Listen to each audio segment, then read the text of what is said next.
Okay, as I said, we're continuing on with our spiritual gifts. We're on the second page. Page 18 is the number of your page, talking about the gift of serving. Serving is one of the motivational gifts that drives people, and we're going to talk about what that gift is. We talk about the positive abilities of a person with the gift of serving, and then we talk about some pitfalls that they need to watch out for to make sure they do it right. We start talking about the gift of serving. The word serving comes from diakonia, Greek, which means to do service. You're familiar with that word. It's the same word that we get deacon from, to be servants, to help people. We know the story in Acts chapter 6 where the apostles were getting overwhelmed with helping people, and it wasn't that they didn't want to help people, but they knew that their calling was to preach the Word of God, and they were hindered from that, so they directed the believers at the time to select some men that were of good standing in the community to take over those roles of meeting the needs of the people around them. And so they did. One of those was Stephen. Stephen, who the next chapter we have the account of him being stoned, and the man Saul was there giving assent to that. And Stephen said he looked up and he could see heaven's gates opening. He was a godly man, and they stoned him for that godliness. But he went on to be with you in heaven, and later you turned Saul around, the one who was there giving assent to his stoning, and made him one of your great apostles. Those are the accounts of how deacons got started. There's a couple other words that we have that are akin to deacons that we see in the Bible. Hooperettes is an under rower. It's a picture of those back in those days. They had boats, great boats with many people that pulled the oars, and they would even have 2 layers of people and long oars. And the hooperettes are the under rower, the one who undergirds everybody at the bottom of the boat, pulling it along. Another one we have is liturgos, one who served the public at his own expense. And so they were public servants. They used their own expense, and we have some verses.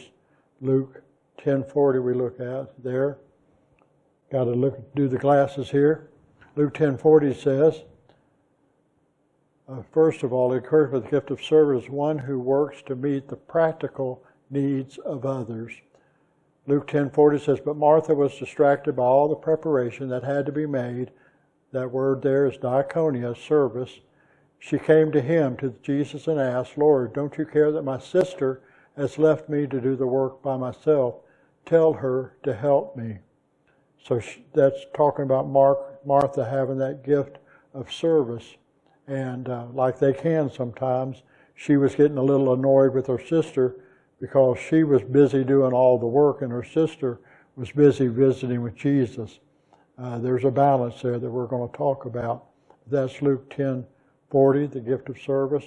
Acts 6:4, again, is that account I just talked about where the apostles said to set aside some men for service, and that goes, and we will give our attention to prayer and the ministry of the word. And that word, their ministry, is that same diakonia, service. So they were giving their attention to prayer and the service of the word. That's what they were called to be. As apostles, they were called, they were the first missionaries, and so they were called to spread the word of God.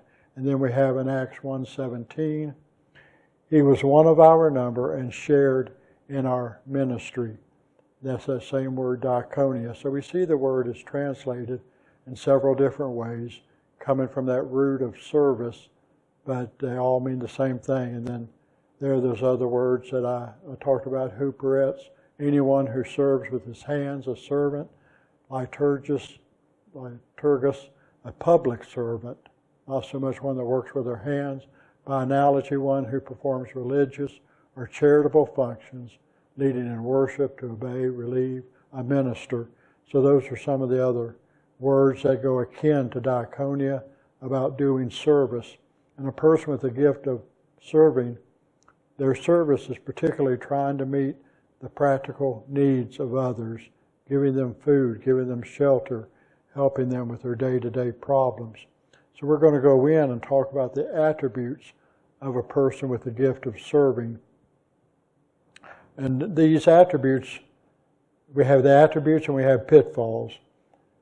And what they're used for is for you to read and to discern for yourself if any of these apply to you, to help you know what your gift is. So a person with the gift of serving, and you may think of somebody that you know that's exactly them. First one, may have the ability to remember the likes and dislikes of others. And I know that my daughter is very good at that. She remembered a cologne that I like that's no longer on the market. She searched for it on eBay and found some leftover bottles of it and bought that for me. She remembered that was my favorite. That's the gift of service there, where you remember what a person likes or dislikes, and then you meet that need. I've also had other people who obviously didn't have that gift. One time, some time back, I was given a book that was the collected works of Sherlock Holmes. I'm not a real big fan of Sherlock Holmes. I've never talked about him. I've never read. The person bought me the book, and it still sits on my shelf unread because I'm just not interested in Sherlock Holmes. So they didn't remember my likes or dislikes. So that doesn't make them terrible people. It's just a skill. A person with the gift of serving is just attuned to remember what a person likes and dislikes. Another, second one, a person with a gift of serving is alert to detect and meet practical needs. They will especially enjoy manual projects. So this person just seems to have a radar, and they pick up when someone has a need. Maybe they don't even say anything, but just in their conversation, they can tell that they're needing food, or they're needing clothing, or they're just needing help, whatever it is, and they enjoy meeting that need. They get joy out of meeting that need. Again, there are people out there that are completely oblivious to what's going on around them. They don't know that somebody has a problem, but a person with a gift of service just picks up on it and is good at meeting that need. Then the third one, a person with a gift of serving will desire to meet the needs as quickly as possible. They don't want to hesitate. They want to get right to it and meet that need. And they sometimes can be annoying to some of us because they'll drive us. So we got to do this. We got to do this right now. They're very driven. And it's driven from a good heart. They're wanting to help that person right away, not sometime or we'll get to it. When people have a need, they generally need that need met then. If they need food, they need food now, not in a week from now. And so they want to get to that and help them right away. A person with the gift of service possesses an unusual physical stamina. Helping others gives them energy, that joy of helping. They just find a limitless energy to fulfill the needs, and they don't think about their own weariness. They'll keep going. They'll stay up all night to sew some clothes or to do something. And they're driven, and it feeds them. You know, Jesus, one time, the apostles, the disciples, were all getting some stuff, and they came to Jesus and they realized he hadn't eaten all day, and they said, "Master, you need to eat." And he said, "My food is ministering to the people." I'm paraphrasing. But he was so in tune to helping them, he didn't think about being hungry. He didn't think about being weary. He wanted to help the people, and that gave him a stamina, a drive. And so there are people today with the gift of service like that. It just, they'll deny themselves in order to help someone. Moving on to the next screen. Person with the gift of service enjoys sincere appreciation. And there are some people who will flatter, some people do platitudes, some people, their appreciation, you know, they don't really mean it. Sincere appreciation, a lot of times it's detailed, where they say, "I appreciate you doing so-and-so." I'm not trying to say I have service here or beat my chest or anything, but one of the things I like to do when I get a gift is maybe months later when I've worn that shirt for a while or I've used what they gave me. I want to let the people know your gift really helped me after time. Not just when they give it to me, I say thank you for this, but to let them know that really met a need. It helped me. That is a sincere appreciation that a person with the gift of service, it helps them to be appreciated truly for what they did, not just, again, some meaningless thank you. Next one, they will involve themselves in a variety of activities, but usually has the ability to say no. A person with the gift of service knows what they can do and what they can't do. They know their time constraints. They know their abilities. And so they want to focus what they're doing on what they can do. So if they are presented with a need that they know they can't meet, they'll say, no, I can't do that. And that can be off-putting to some people. Some people don't ever want to hear the word no, but no's necessary. There's a lot of people out there that will hear about something or be presented and say, sure, I'll get to that. You never hear from them, right? You never.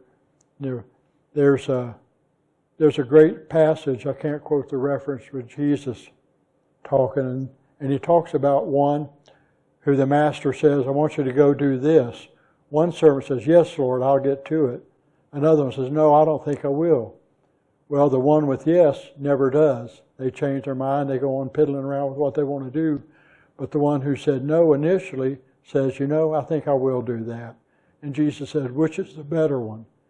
And it's the one who did it, even though they said no initially, they had a change of heart and they did it, not the one who said, oh yeah, I'll get right to that, I'll take care of that, and then they're not there. And too many of us have experienced that person that we think is going to help us right away, and then they disappear. That's frustrating. We would rather they said no, wouldn't we, than to think they're going to help, and then we wait on them and wait on them and wait on them, and they never come through. I'd rather they just tell me, no, I can't do it, so I can move on or go on. But so this person, the gift of service, they have a variety of activities, but they can say no. They enjoy short-range goals and are often frustrated by the long range. That's that desire to help a problem quickly. And there are some needs that are long range that do take a lot of planning, a lot of preparation, a lot of organization. Those tend to frustrate a person with the gift of service. Person there that we'll talk about in a little bit that has the gift of administration is good for those long-range problems. They're able to see the big picture. They're able to kind of tally up the resources they need and then to marshal people to meet those resources. So they're good for a long-range goal. But a person with the gift of service likes to get in there, get it done, and move on to the next situation. So they get frustrated with the long range, but they like the short range. And then finally, they are frustrated when time limitations are attached to a job. They want to take care of it completely. They don't, they don't like it when they're told you've got a day to do this, but it's going to take 2 days, or you got 20 minutes to get this done. They want to, the job is what's important to them, no matter that it takes a longer time. Even though they don't want long-range goals, they want time to meet that goal. And so they get frustrated if someone doesn't give them the time to accomplish it, and they can't accomplish the job they want to do because they're so focused on actually helping someone, not putting on a facade of helping, a show of helping, but to actually help somebody accomplish something is what they're about, and they want to be able to accomplish that. So they get frustrated if it takes too long, or they get frustrated if they're told you don't have very long to get it done, because they want to get that job accomplished. So those are attributes of a person with the gift of serving. And I think I had Job on my mind when I typed that up, because I didn't really do the grammar on that right. I should have had to the job, little j, but I put the job or Job. So I think that's because we just studied that. Anyway, a person with the gift of serving, pitfalls, things they need to watch out for. is sometimes their need to meet a need quickly, their desire to need to meet quickly may appear pushy because they're on people. Let's get it done, come on, quit lollygagging. Come on, let's raise this money, let's get this done. I might know a pastor that's kind of like that sometimes, that let's get this job done. But so they can appear pushy. They're not really, but they can appear that way if you're not careful. So they need to be sure. And the trouble with appearing pushy is people can get the feeling that they're only appreciated for the tasks they do, not for themselves. You only see them as accomplishing a job, not as the whole person. And so that's the other part of the frustration. Isn't desire, the person with the gift of service, desire to avoid entanglements may result in excluding others from the job. This is that person that would rather work by themselves. And they don't engage others. And that's one of the things, and I can be guilty of this, but I have kind of learned of the benefit of trying to include others. And when we're here in a church family, it helps people to include them in a project, to give them the opportunity to help. So there's times it is easier to do the job yourself. Sue often, when I'm working on the car, will ask me, can't you get so-and-so to come help you? She sees me out there getting tired and all that. And often my reply will be, you might have said it, it'd take me more time to tell them how to do it than to get it done, right? But now sometimes if they're a younger person, we need to take that time. How are they ever going to learn if we don't slow down, show them how to do it, and be patient? But I've stood there, just let me get my hands in there, I can knock it out. And I've had to back off, Wes. You need to let them take their time and learn it. So that is they can avoid entanglements. They know they can get in there, they can do it, and it'll get it done faster. But it's important to include people and to involve them, sometimes for training, sometimes just to help them feel a part of things, and sometimes to take some load off yourself. So the person with the gift of service needs to watch out for that. His eagerness to serve others may appear to be self-advancement. And that's very appropriate. I had an occasion at another church. We used to do oil changes for single moms. Twice a year, we'd let them come in. We would provide the oil, the filter. We'd put it up on a ramp. We'd drain it, put it in.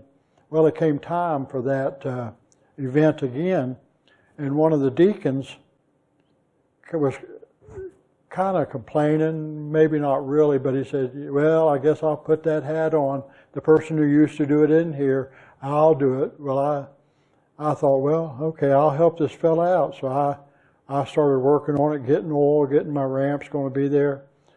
Turns out that wasn't really appreciated because they liked it. Yes, they were complaining, but they had taken ownership of that job and they kind of wanted the credit. You follow what I'm saying? So sometimes people will complain, but they really just want the attention. They don't want to give it up. And it's such a balance there because you need people to take ownership of a task, but not complete ownership to where nobody can help them or, follow behind them.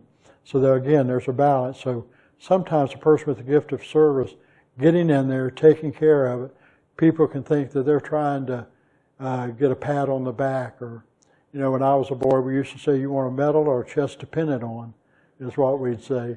And so, when somebody was trying to do something like that. And so these are, again, pitfalls. They need to be careful that they're not misunderstood in this way.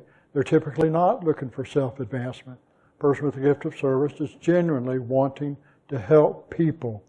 And they're eager to help people. And they want to get it done quickly. But others can feel like that they're being left out and this person wants all the glory. D, let me go to the next screen here. D, they may become impatient with those who are not equally concerned for the needs of others. They see a need, they want to meet the need, but nobody else seems to care. And so they can get impatient.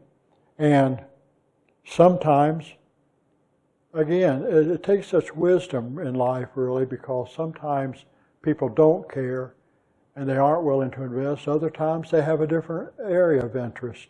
You know, they're not interested in helping somebody change the oil in their car, but they have an interest. They're willing to help them do a garden or something. And so it's not that they're unwilling to help, it's what they're willing to help about. And so they can, but the person with gift of service, when he sees his need, he wants to get it done, wants to get it done right now. Other people say, oh, it's okay. We don't really need to worry about that. And so they get impatient with that. And it is frustrating when others don't see the need that's around them. But so again, got to be able to understand people, listen to them, get to know them well, to know, do they really not care, or maybe they do know the need, they see the need, but they know it's going to be a longer term. They know there's something they need to do first. So they're just thinking on a different plane. So it really takes being able to know each other. The next one, person with a gift of service, their desire is to meet the needs of others quickly, may interfere with spiritual lessons God is teaching those with needs.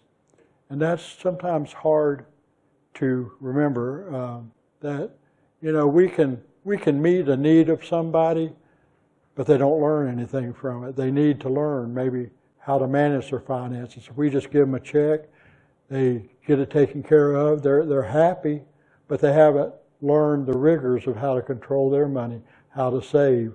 I had somebody talking to me some time back about a person in their family who was just kind of lounging around at home, not doing anything.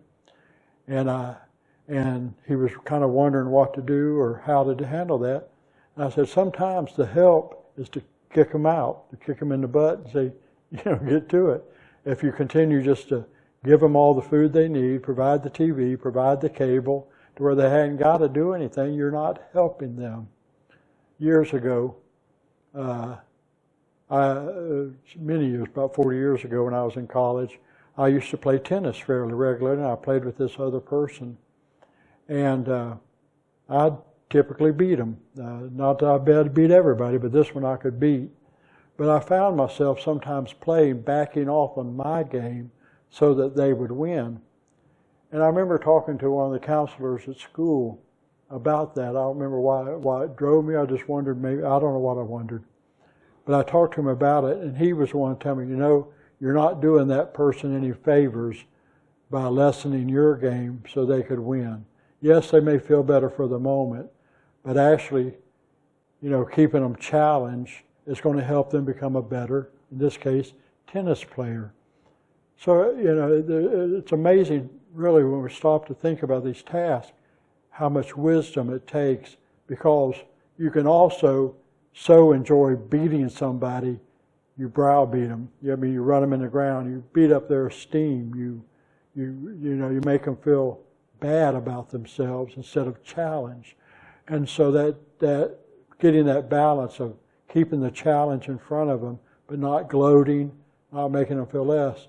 And that is something really us fathers have to work on. It's really easy for us to make our children feel that way, that they can't do anything, that they don't measure up, that Dad just needs to go ahead and do it because you won't take the time, or whatever the reason is. And we break their spirit is what we do. And so we have to learn how to get the task done, how to train them, but keep that spirit where they want to do the work, where they're not a broken spirit.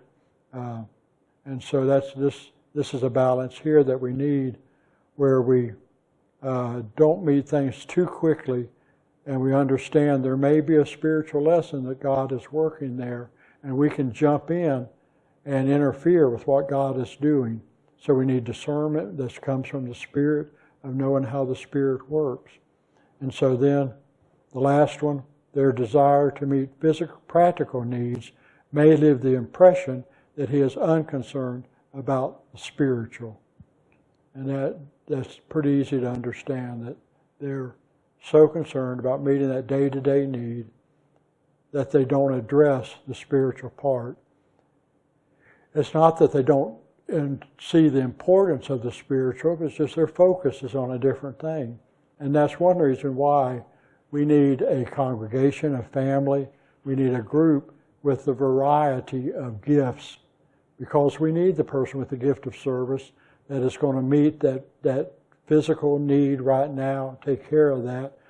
But then we need that other person, that exhortation, that prophecy, that addresses the spiritual portion. We know that not every person is good at everything. We have different attributes, different skills, but sometimes it's weird. We don't really apply that. I'm trying to think really how to illustrate that. We just kind of think everybody ought to be able to see it, see the problem, meet the problem. But there are differences among us. Paul talks about it, differences of administration again. There are some people that are concerned.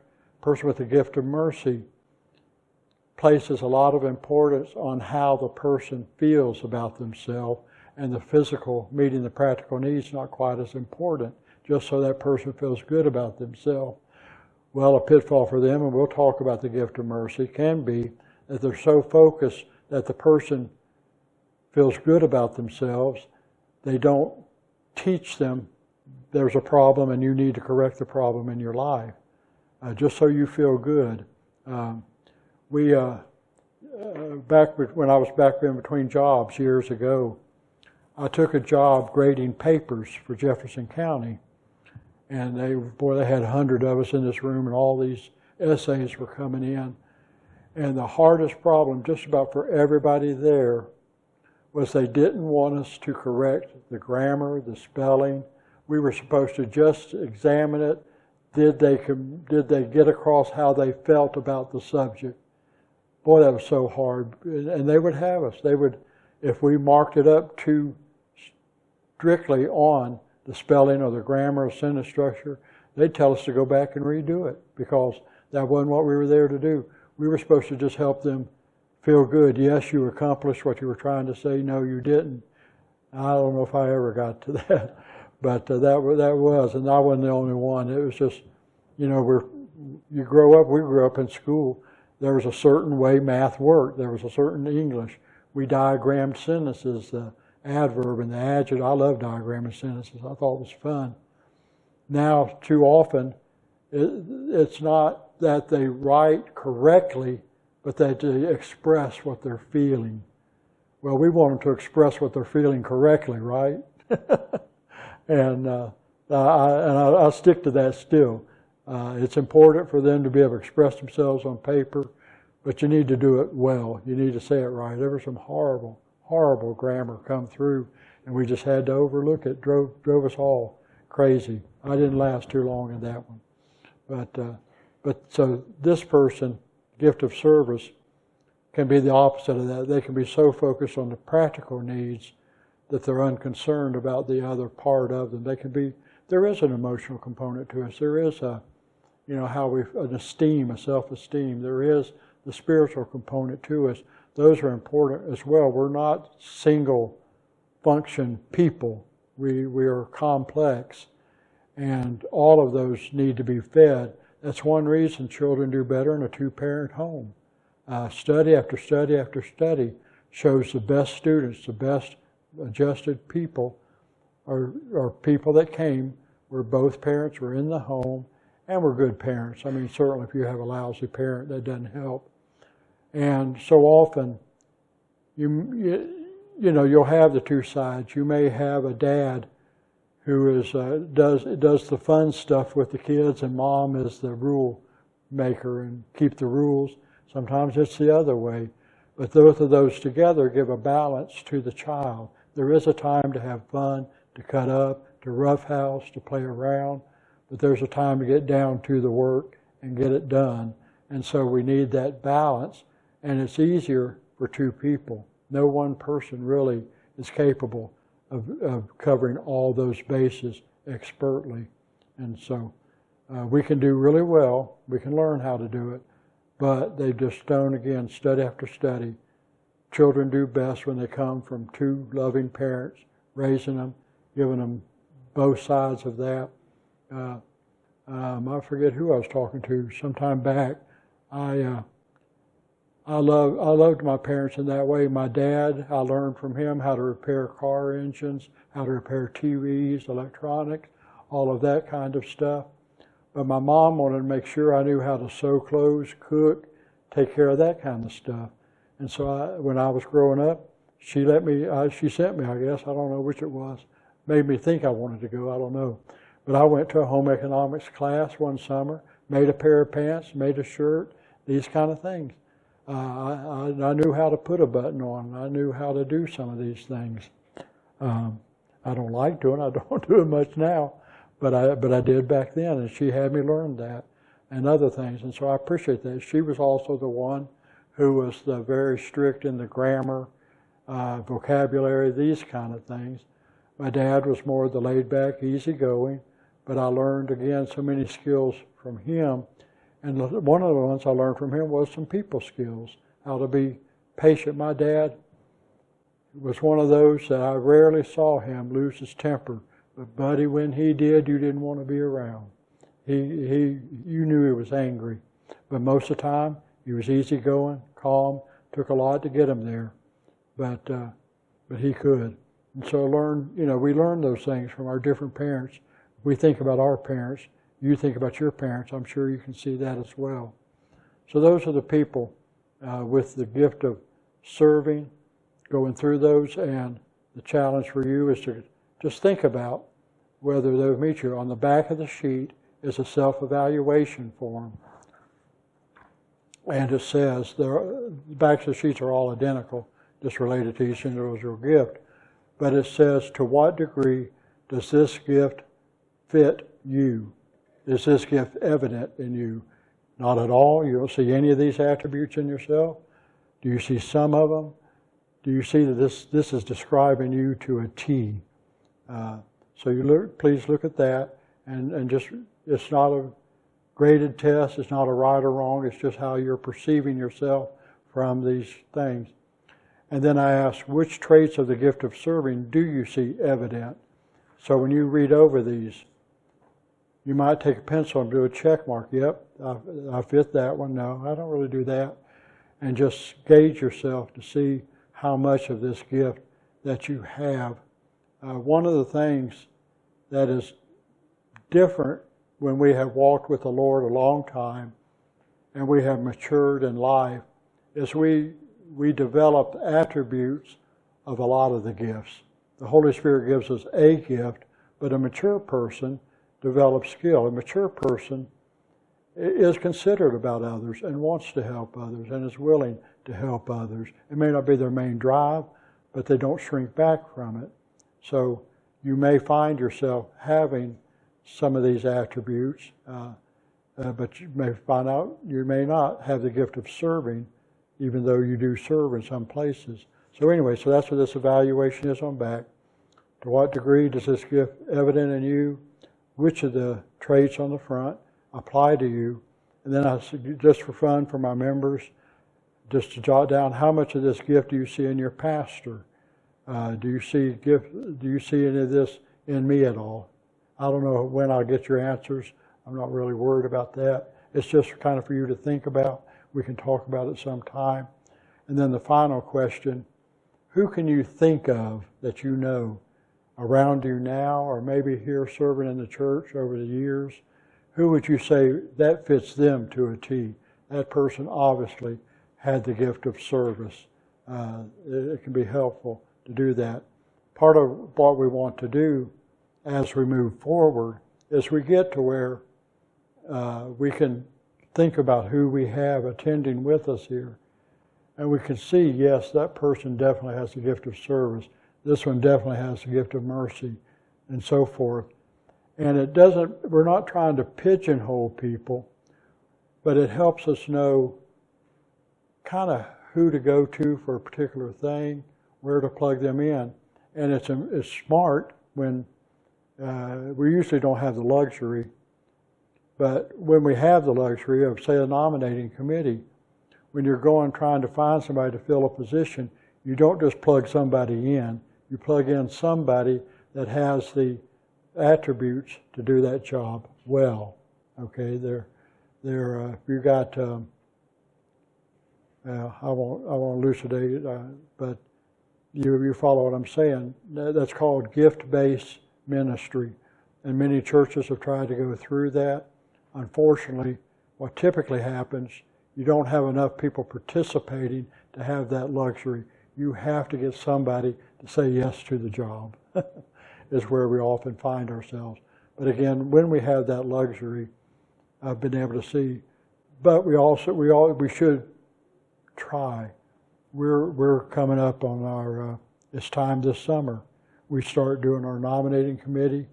We put together a budget committee. We talk to different people as best we can. You want to put somebody that does have the attributes in there. You don't want to put a round peg in a square hole. If you're looking for somebody to do something in the church that is an administrative job, that has a lot of administrative to it, you don't necessarily want to put a person with the gift of mercy in that role. Why? Because sometimes you have to tell somebody no, or you're not right for this, and a person with the gift of mercy doesn't want to do that. They will do all they can not to hurt a person's feelings, and they may let somebody do something they're not equipped to do. And so there's a danger there, and it just wastes energy. So it's in that kind of task, you want somebody who has the gift of administration. The other thing is, when you're forming a committee, you want to get people of all, as many of the gifts as you can.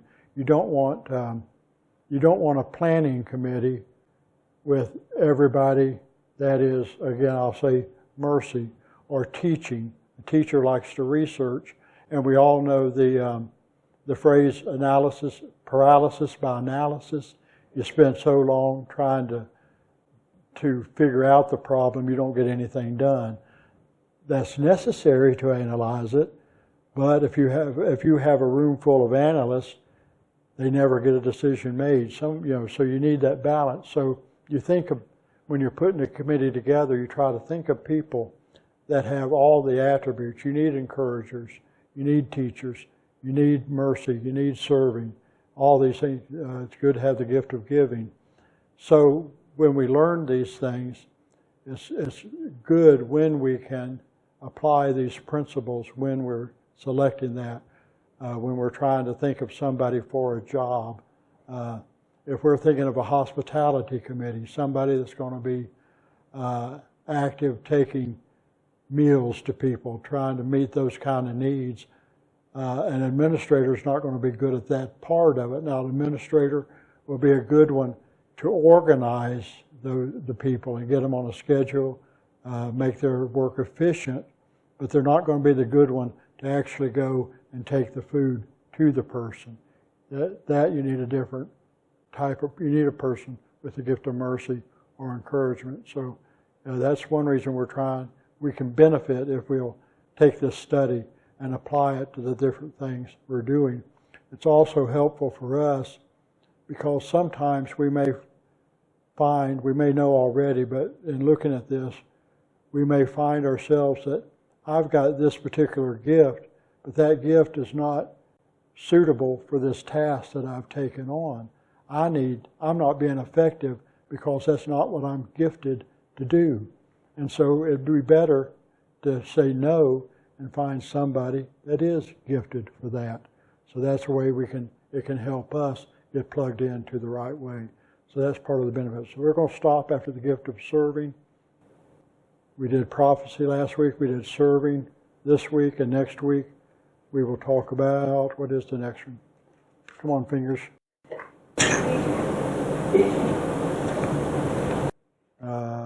Teaching, yeah. And that's one that can be easily misunderstood. So we'll be talking about teaching next week. Any comments, questions, observations? Make any sense? Time out? No. Fits you to a T, is that what you're saying? Okay. All right. All right. When you have that many, Yeah. Yeah. you can pick out people that have a majority. Right. And then maybe if they have that one, say, well, no, I don't think that. Yeah. All in all, there's still the gift is. Right. Yeah.